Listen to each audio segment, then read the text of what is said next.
মুখ দিয়ে শুধু খায় আর কিচ্ছু বেরোবে না। চা খেলে নাকি বুদ্ধি খোলে।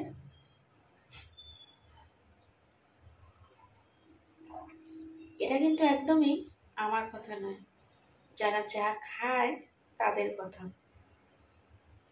আজকে আমি একটু চা টেস্ট করে দেখছি কেমন লাগে।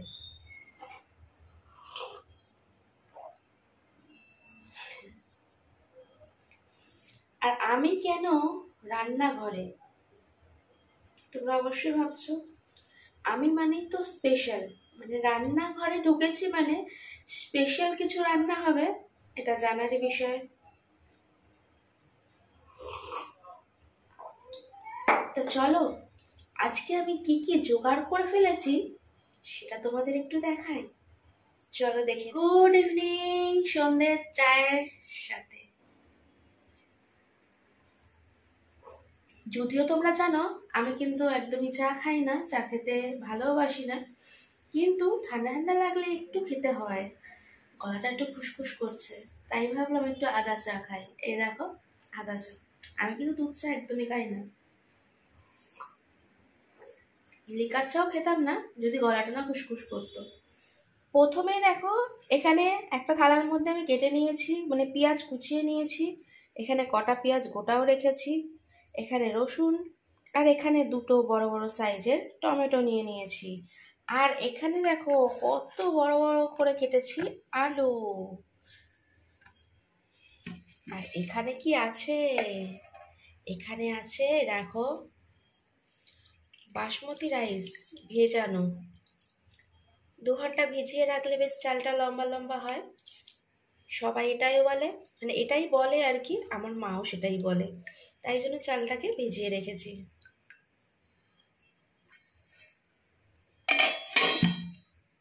আর এটাতে কি ভাবছো আইসক্রিম? একদমই নয়, এর মধ্যে রয়েছে দেখো অনেকটা চিকেন।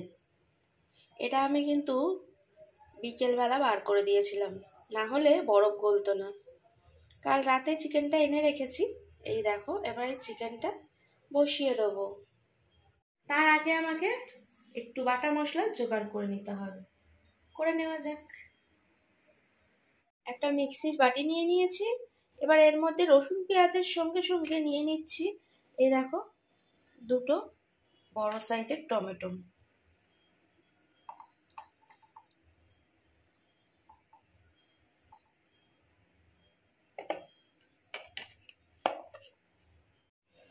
আমার কিন্তু বাটা মশলাটা রেডি হয়ে গেছে, এই দেখো এরকম দেখতে হয়েছে। চলো এবার রান্নাটা শুরু করা যাক। কড়াই হাতে উঠে গেছে।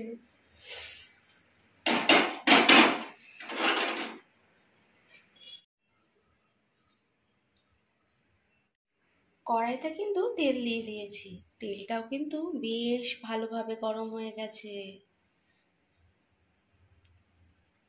এবার এই তেলে দিয়ে দেবো আলু।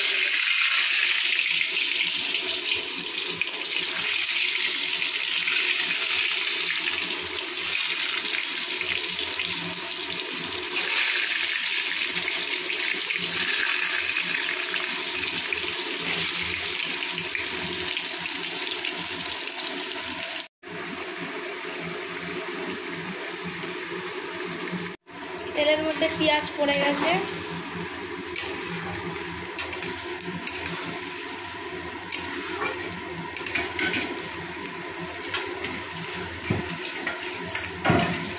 রান্নাঘরে কাজ করতে করতে হঠাৎ দেখি বাবা পেছনে দাঁড়িয়ে আছে। মনে হচ্ছে আমি হালুই কর, আমি রান্না করছি আর বাবা দেখছে ঠিকঠাক রান্না হচ্ছে কিনা, তাই জন্য আমি একটুখানি এরকম করলাম। বাবা এতে বেশ আনন্দ পায়, মজাও পায়। বাড়িতে আমি এরকমভাবেই পরিবারের সঙ্গে মানে সবার সঙ্গেই এইভাবে কাটাই আনন্দ। ছোট্ট ছোট্ট আনন্দগুলো আমাদের মধ্যে খুবই আছে, তাই জন্য কিন্তু আমাদের পরিবারে সত্যি কথা বলতে অনেক দুঃখ আছে, কিন্তু সুখও প্রচুর আছে।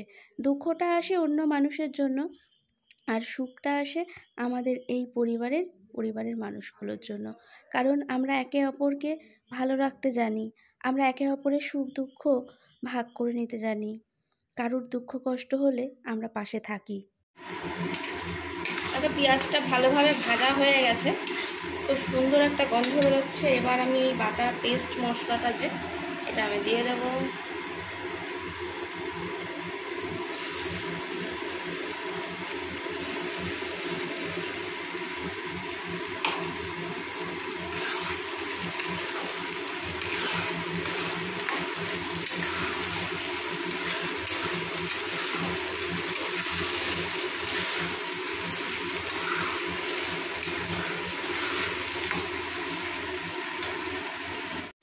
এবার এখানে একে একে দেখো সব গুঁড়ো মশলাগুলো দিয়ে দিয়েছি।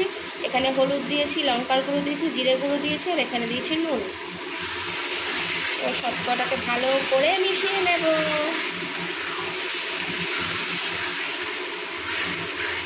সব কটা উপকরণ ভালো করে মিশিয়ে নিতে হবে।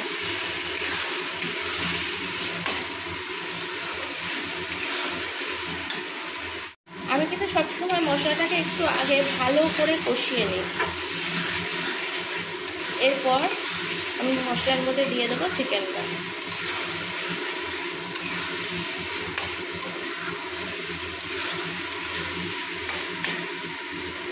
দেখো চিকেনটা পড়ে গেছে। এবার মশলার সঙ্গে চিকেনটা কষিয়ে নেওয়ার পর এক হাতে তো একটু অসুবিধা হচ্ছে।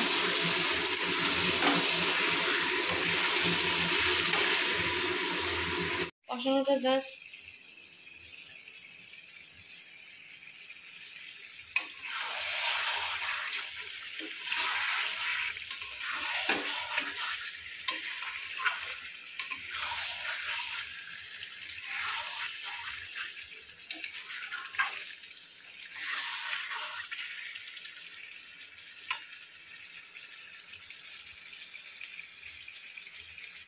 কষার কালারটা কেমন হয়েছে অবশ্যই বলবে। এখনও কিন্তু কষা হয়নি, এখনও মাংস কষানো বাকি রয়েছে।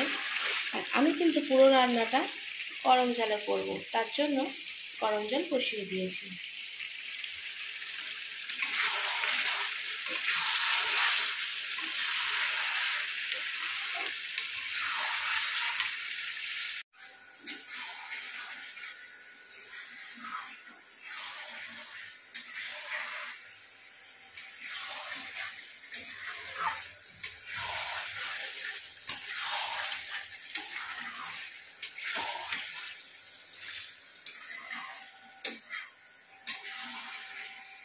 আমি মানেই তো স্পেশাল, তাই না মা?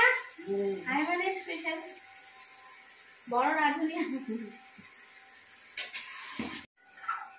কেমন হচ্ছে কালারটা? তোমরা অনেকেই ভাবছো নিশ্চয়ই কষা কষা চিকেন আর ভাত হবে। একদমই নয়, আজ হতে চলেছে। না না না, এখন বলবো না, একটু ভাত।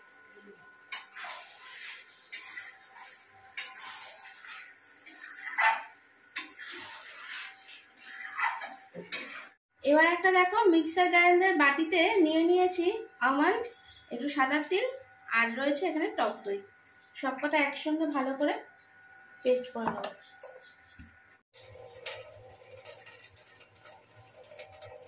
মা যাতে দুঃখ প্রকাশ না করতে পারে তার জন্য, যেহেতু আমি রান্না করছি আমার একটু বাসন কোসন বেশি লাগে ভাই, তার জন্য আমি এখন বাসন কোসনগুলো একটু মেজে দিচ্ছি। মা এখন রয়েছে ঘরে, এই যদি এসে দেখে এত বাসন নোংরা করে রেখে দিচ্ছি, বলবো আমার রান্নাঘর এত নোংরা কেন?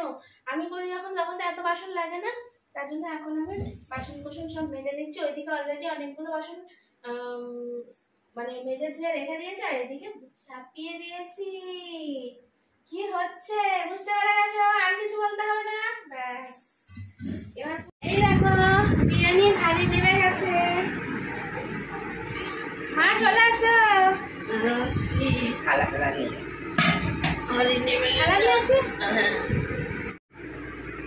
এই দেখো এখানে স্যালাড কেটে রেখেছিলাম, এই যে স্যালাড কেটে নিয়েছি। আর এখানে রয়েছে একটু গ্রেভিওয়ালা চিকেন, এরকম তুলে রেখেছি। মা বললে বিরিয়ানির সঙ্গে, আমরা তো বিরিয়ানি এমনিই খাই কিন্তু মানে চিকেন আলু সবই থাকে, মা বললে না একটু গ্রেভিওয়ালা কিছু থাকলে ওই ঠকঠকে চিকেন খেতে ভালো লাগে না, একটুখানি যদি গ্রেভিওয়ালা চিকেন তুলে রেখে দিস লাগলে নিয়ে নেবো। বললাম ঠিক আছে, বাড়িতে যখন একটু রসিয়ে কষিয়ে খাবো, চলো। তাই জন্য একটু গ্রেভিওয়ালা চিকেন তুলে রেখেছি। আর এখানে বিরিয়ানিটা আবার নাড়াতে হবে। মা থালা নিয়ে আসুন। ওহ না, ধোয়া ওঠা বিরিয়ানি। ও আহা, দেখো স্যালাড, আর এই যে বিরিয়ানি দেখো। ওহ না,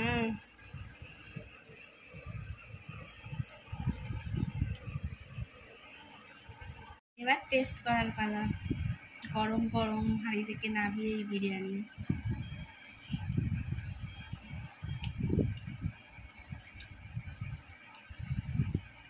লেগ পিস একদম, মাংসটা দেখো নরম হয়ে গেছে পুরো একদম। আহা,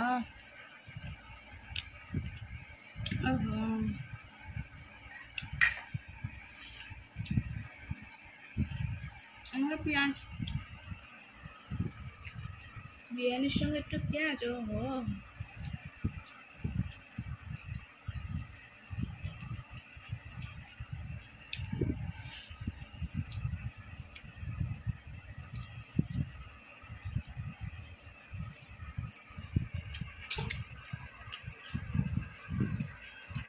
কথা বলতে বলতে মানে আমার আর কথা মানে ভিডিওতে কথা বলারই কোনো আমি অন্য জগতে চলে গেছি। বিরিয়ানি মানে আর কোনো কিছু